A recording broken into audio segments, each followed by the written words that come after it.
Many candidates ask me what is the best way to prepare for a job interview, and there's really a lot you should do, and you should always be thoroughly prepared. First off, if you're working with a staffing agency such as ours, we will usually have a job description that we can share with you so that when you go into the interview, you have a little bit better idea of what the job specifications are. You should always research the company.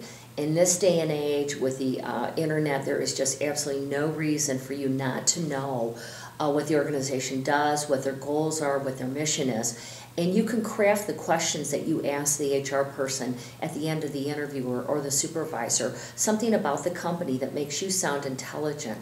Another thing is I always recommend that you go in with a list of prepared questions. And I'm not talking about, what's your benefit package, how much vacation do I get, because those are not appropriate questions on the first interview.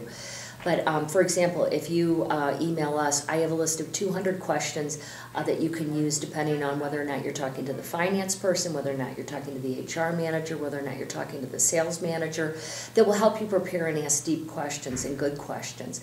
When I interview a candidate and they don't have any questions, I think they're not interested in the job, and it tells me something that they didn't take any steps to prepare. And again, I just don't think in this day and age that there's any reason not to do that.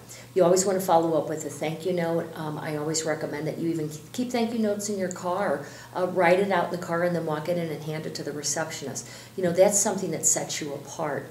I always recommend to candidates that you leave something behind. At the end of the interview, when they've answered your questions, hand them an article of interest about their industry. And you can say something like, you know what, you probably already saw this, but I noticed this about your organization. I thought this was interesting about your industry. One time years ago in my first staffing job, which was with a national company, in temporary help, I found a little cartoon and I left it with the interviewer. So you want to do something so that they remember you. HR people see hundreds of resumes a day. They interview hundreds of candidates, and you've got to do something a little bit different to set yourself apart from the rest of the pack.